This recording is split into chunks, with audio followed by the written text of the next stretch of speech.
Hai, Assalamualaikum semua. Okey, hari ni kita akan tengok apa sumber-sumber yang ada kita boleh gunakan untuk meneruskan pembelajaran anak-anak kita di rumah. Baik, semoga terhibur dan semoga memberi manfaat. Assalamualaikum.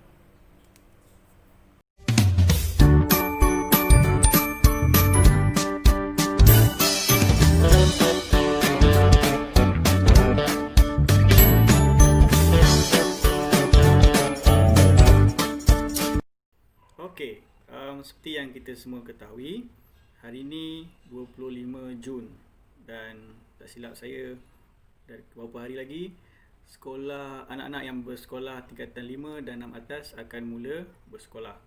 Dan saya doakan semoga tak ada benda-benda yang buruk terjadilah.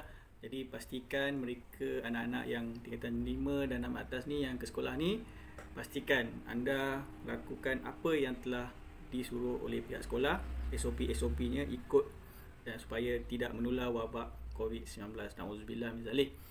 Jadi pada mereka yang tidak bersekolah, macam mana yang ada di rumah dah berapa bulan dah ini, tapi kita perlu teruskan pembelajaran agar anak-anak tidak ketinggalan. Jadi apa yang kita buat pada mereka yang ada di rumah, sebenarnya ada beberapa sumber yang boleh kita ikut. Mari kita tengok apa sumber-sumber yang kita ada untuk anak-anak yang ada di rumah untuk meneruskan pembelajaran mereka, kerana ilmu itu satu benda yang penting. Baik, pertama sekali adalah buku teks. Tapi bagi anak-anak yang darjah masih di sekolah, darjah 3 ke bawah ke, kemungkinan buku-buku teks dan buku latihan sekolah ada di sekolah kerana kita tak sempat ambil. Dan untuk meringankan bebanan buku teks, jadi cikgu-cikgu simpan buku teks mereka.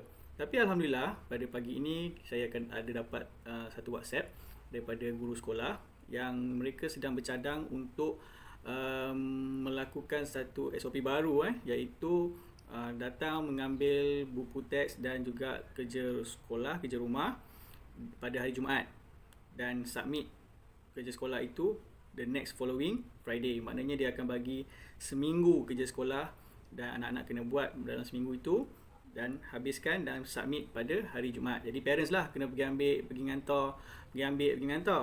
Dan bukan itu saja, parents jugalah yang akan ajar anak-anak itu kalau anak-anak tidak ada akses pada internet dan juga WhatsApp guru-guru.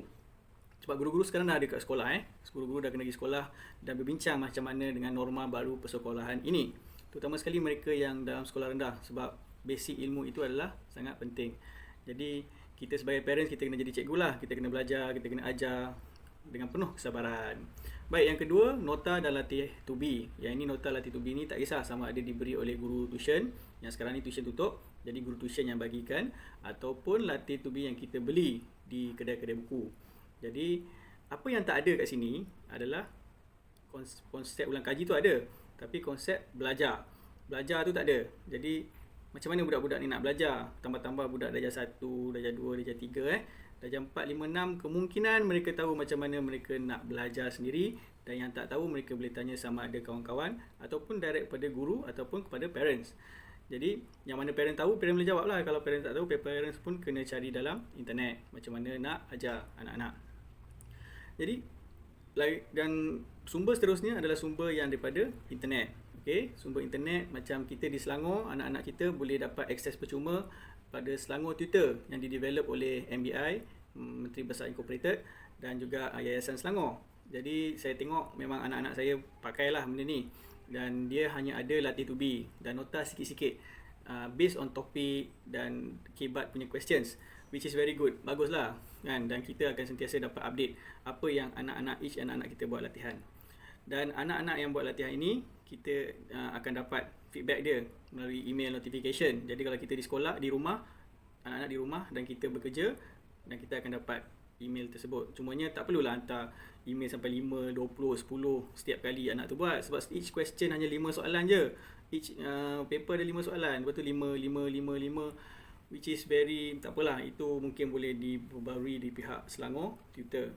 Cara dia mudah, just pergi ke www.selangortutor.com dan register. Ini hanya untuk mereka di Selangor, anak-anak yang sekolah di Selangor. Dan ada juga aplikasi-aplikasi lain seperti untuk anak sulung saya pakai Awesome lah. Nanti saya tunjuk di video seterusnya apa kelebihan Awesome. Yang keempat, contohnya Classroom, Google Classroom. Google Classroom ni terpulang pada guru-guru dan saya sangat sarankanlah semua guru-guru pakai. Dan sekarang ni hanya beberapa subjek guru-guru pakai lah. Jadi susahlah kalau mereka yang tak menggunakannya, susah bagi anak-anak kita untuk meneruskan pembelajaran. Dan Google Classroom ni macam one stop classroom yang semua dia boleh letak nota, dia boleh letak video, dia boleh letak soalan untuk dilakukan, semua boleh buat dalam Google Classroom. Cumanya tak semua guru yang pakai. Tak tahulah kenapa. Jadi ada lagi yang kelima. Yang kelima biasalah YouTube channel. Jadi YouTube channel ni kita perlu ajar anak-anak kita apa yang dia boleh tengok, apa yang dia tak boleh tengok, apa yang dia nak search, macam mana dia nak search, nak cari. Dan saya dah tengok banyak kalau kita search contoh nota sekolah rendah dan video sekolah rendah, banyak juga yang ada, cumanya tak di-update. Okay, contohnya ada daripada Pusat STEM Negara. Okay, that one is very good. Cumanya kadang-kadang sebab dia sampai darjah 1 sampai tingkatan 5 kan. Jadi nak tunggu bila konten untuk anak you yang darjah 1 ni susah lah. Kalau anak you darjah 6 tu susah lah kan. Jadi ada lagi channel-channel lain yang cikgu sendiri buat, ada yang non cikgu buat, contoh channel ajar kan. Cuma kita kena tunjuk yang mana, di mana, dan lama-lama mereka sendiri tahulah mana dia nak cari sumber-sumber tersebut. Dan memang banyak, cumanya saya galakkan lebih banyak lagi konten. Saya suka guru-guru sendiri yang buat konten-konten tersebut. Dan ada daripada sekolah Sarikeh tak silap, mereka sangat aktif, guru-guru mereka buat konten-konten untuk anak-anak pelajar mereka sendiri. Jadi tahniah pada guru sekolah Sarikeh tak silap saya. Jadi itu sumber-sumber yang ada. Sebenarnya kelebihan memang kepada mereka yang ada gadget lah dan internet coverage ni. Tapi pada mereka yang tak ada ataupun yang tak benarkan, macam saya dulu tak benarkan tapi sekarang saya terpaksa benarkan, sebenarnya tak ada masalah. Sebenarnya kenalah buat option 1 dan option 2 tadi kan. Dan lebih you kena buat marking, you kena ajar, you kena buat nota kepada dia. Dan susah sikit lah, tapi tak adalah susah nak memantau mereka kan. Tak adalah kita nak tengok apa yang dia ada pengaruh daripada luar yang masuk, sebab you dah kekang benda tu. Jadi ada pros and cons dia. Dan apa yang kita tengok, apa yang mereka main kan, macam main game, apa game yang mereka main, apa yang video yang mereka tengok, apa dengan siapa yang mereka chatting, tak perlu lah you pening kepala. Jadi sebab you dah kekang, you dah control anak you dalam control environment, which is good. Tapi nampaknya kerajaan kita ni nak pergi ke arah internet. Jadi you nak kekang berapa lama pun saya fikir macam mana nak kekang tak boleh lah. So kita kena educate, kita kena tanam, kita kena tunjuk what to do and what not to do kan. Buka YouTube channel yang mereka tak boleh tengok, see why you cannot tengok without a parental control. Jadi macam kita yang ada bagi akses, saya ada gunakan parental control dalam Google Family Link. Jadi kita boleh set time dia, kita boleh set apa yang mereka boleh tengok, apa game yang mereka boleh download, tak boleh download. Jadi mereka akan sentiasa dia ada dalam kawalan kita.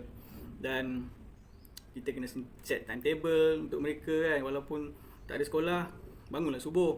Tapi lepas subuh tidur balik. Kan? Tak ada, kena set disiplin macam tu lah, macam mana yang kita nak tengok. Jadi secara kesimpulannya, whatever method you use, the learning have to continue. Kena teruskan. Doesn't mean yang awak dah bekerja, anak-anak awak duduk kat rumah tak perlu belajar. Dan bila you suruh belajar pun, kalau mereka tak belajar pun, you tahu ke?